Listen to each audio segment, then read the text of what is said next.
Famous aviatrix Amelia Earhart was beginning a program of air research that ended with her mysterious disappearance in the Pacific. It was a mystery that captivated the world for nearly a century. A name etched in history, a flight that vanished without a trace, and a legacy that sparked countless theories, documentaries, and expeditions.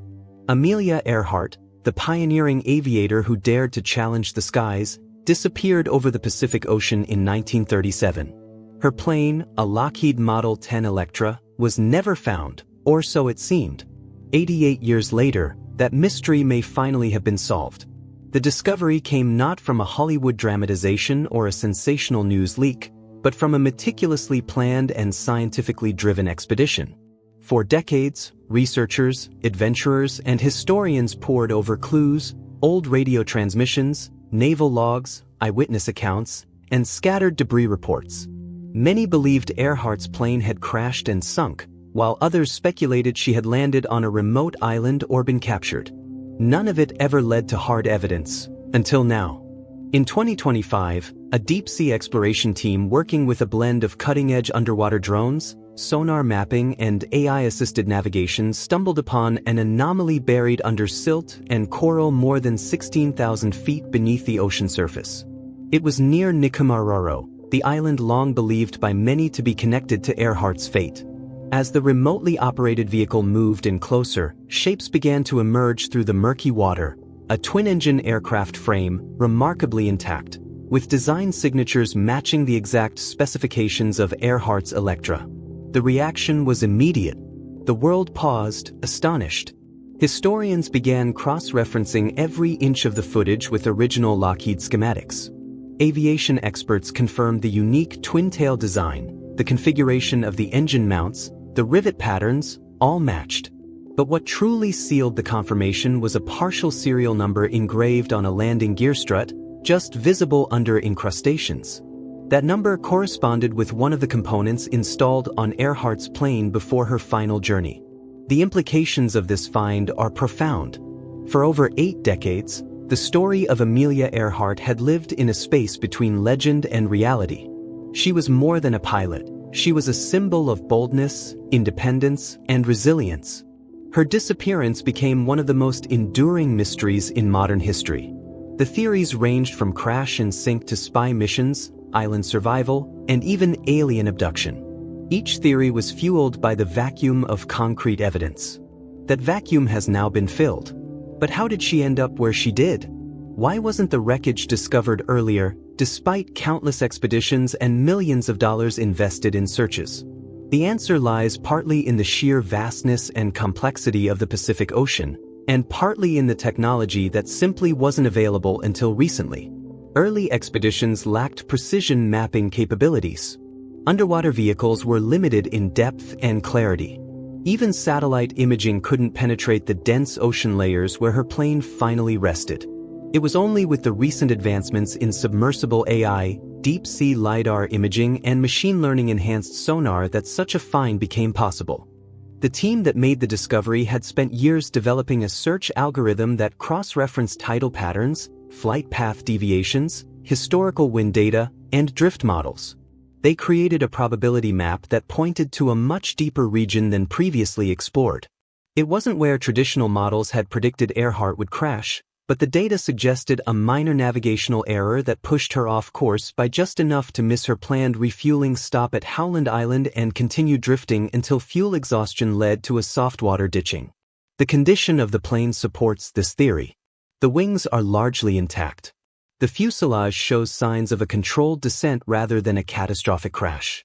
The forward section is more preserved than expected, suggesting a low-impact entry into the water. There is no sign of fire or explosive decompression. This discovery doesn't just explain what happened, it rewrites the final chapter of Amelia Earhart's life. This breakthrough also reignites questions about the final moments of Earhart and her navigator Fred Noonan. Did they survive the initial ditching? Did they manage to radio for help, only to have their signals lost in the vast static of World War II-era radio traffic? Did they drift to Nikumaroro or another nearby island? Or did they remain with the aircraft, waiting for a rescue that never came? Recent analysis of radio signals from July 1937 supports the idea that Earhart was attempting to communicate after her scheduled transmission. Several amateur radio operators across the Pacific reported faint, distressed signals referencing fuel exhaustion and uncertain coordinates. At the time, these were largely dismissed. But when overlaid on the newly confirmed crash site, the transmission paths make eerie sense. She was transmitting from a location far south of where the Navy was searching. The cultural impact of Amelia Earhart's story cannot be overstated. She broke records, shattered stereotypes, and inspired generations. She was the first woman to fly solo across the Atlantic. She championed women's rights, spoke publicly about equality, and defied the norms of a male-dominated profession. Her disappearance added an aura of myth to an already extraordinary life. Now, with the rediscovery of her plane, she reclaims her space not just as a mystery, but as a historic figure whose journey can be understood and honored with clarity. The site of the wreck is now under protection. International teams are coordinating to preserve the aircraft where it lies, conducting non-invasive studies to better understand its condition. There's a growing discussion about whether the plane should eventually be recovered and displayed in a museum, or whether it should remain in its underwater grave as a monument to her journey. Either way, the discovery has brought closure to a question that haunted aviation for nearly a century. The find has also sparked renewed interest in oceanic archaeology and historical aviation. Schools across the world are incorporating Earhart's story into updated curriculum. Documentaries and films are already in production, aiming to tell the story with the latest evidence. And for young girls interested in flight, engineering, and science, the story of Amelia Earhart now offers not just a cautionary tale of loss, but a full-circle narrative of ambition, courage, and eventual rediscovery. The recovery team is composed of specialists from multiple nations, united not by politics but by a shared reverence for aviation history. They've deployed specially adapted underwater drones equipped with gentle manipulators and high-definition imaging to explore every corner of the site. Every fragment of the aircraft is being carefully documented, 3D scanned, and analyzed. The hope is to gather enough information to reconstruct the exact sequence of events that occurred in Earhart's final hours. More remarkably, early sonar scans suggest that some of the cargo from the plane's storage compartments may still be intact. There are indications of sealed containers, possibly holding navigation logs, maps, personal items, or even unreleased photographs from the journey.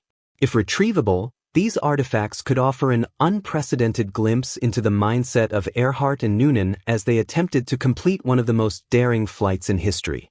Just the thought of opening a waterlogged journal or developing film left inside the aircraft stirs deep emotions in those following the discovery.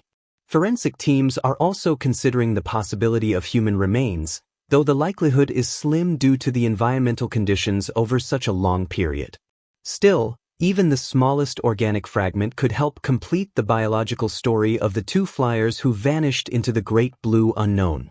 A DNA match would finally, unquestionably, close the loop for their families, descendants who, for decades, held on to stories, photos, and fading hopes.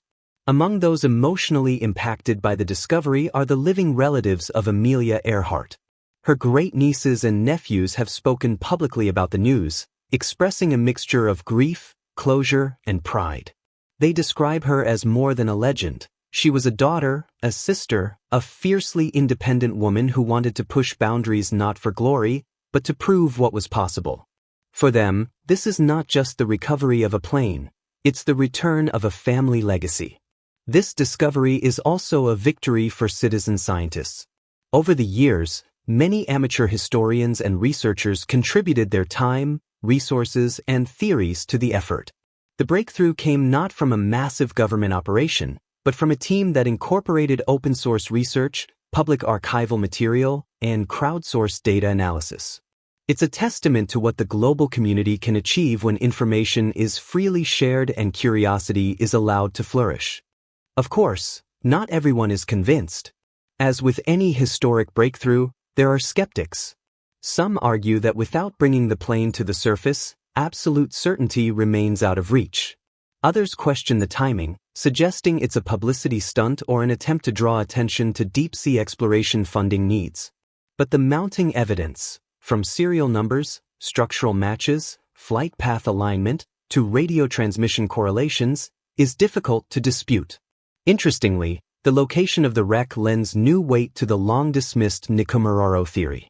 For years, some researchers proposed that Earhart and Noonan landed on the coral atoll and survived for a time, based on scattered bones, local oral history, and relics like buttons and tools found in the area.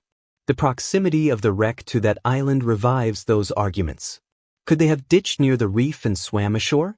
Could the plane have drifted to its final resting place while they perished waiting for rescue? These are now central questions in follow-up studies. There are even implications for the history of the Second World War. Some researchers wonder if classified military documents may have hinted at this location all along, buried in forgotten archives. The geopolitical landscape of the late 1930s meant that many regions were already under surveillance. Did someone know more than they let on? And if so, why was the truth hidden? Whatever the answer, the rediscovery of Amelia Earhart's aircraft is not just about solving a mystery, it's about reclaiming a chapter of human achievement. It's a reminder that our most persistent questions can eventually be answered, given time, dedication, and the right tools.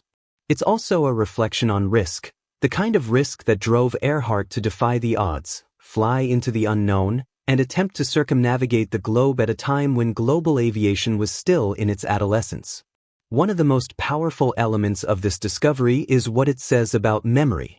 For decades, Earhart's legacy was preserved by books, statues, documentaries, stamps, and museum exhibits. Her name appeared in classrooms, airports, and cultural references, often abstracted and mythologized. But now, the physical connection to her final flight has been restored. It's no longer just a story, it's a site, a structure, a series of coordinates. It's real. The wreck will also change how future generations understand the limits of technology and human ambition. At a time when we are setting our sights on Mars, building aircraft that can fly themselves, and expanding the edges of what's possible, the rediscovery of Earhart's Electra reminds us that the pursuit of knowledge is never wasted, even if it takes nearly a century to bear fruit. The expedition team has announced that over the coming months, they'll release high-resolution imagery, sonar maps, and a documentary chronicling their journey. The footage already captured is haunting, shadows of a silver bird sleeping silently at the bottom of the ocean, cradled by silt and coral, untouched for generations. It's poetic, it's tragic, it's beautiful. There's talk of a memorial, either on land, in Washington, D.C., or at sea, near the coordinates of the wreck. Pilots have already begun proposing a flyover tribute to honor her and Noonan, with vintage and modern aircraft participating from around the world. The aviation community, long inspired by Earhart's fearlessness, sees this as a closing chapter that deserves nothing less than reverent celebration. And while the mystery is solved, the fascination remains. What truly happened during those final hours may never be fully known, but the evidence now brings us closer than ever before. Her voice, captured in the logs, her decisions, reflected in the wreck, and her spirit, unmistakably enduring through the decades, all come together in a finale both solemn and inspiring. Amelia Earhart once said, "Adventure is worthwhile in itself." In rediscovering her final adventure, we've also rediscovered the worth of perseverance, the power of history, and the unshakable human drive to understand the unknown. 88 years of silence have ended. Amelia Earhart's plane has been found. And in doing so, a door once closed by tragedy has finally been opened by truth.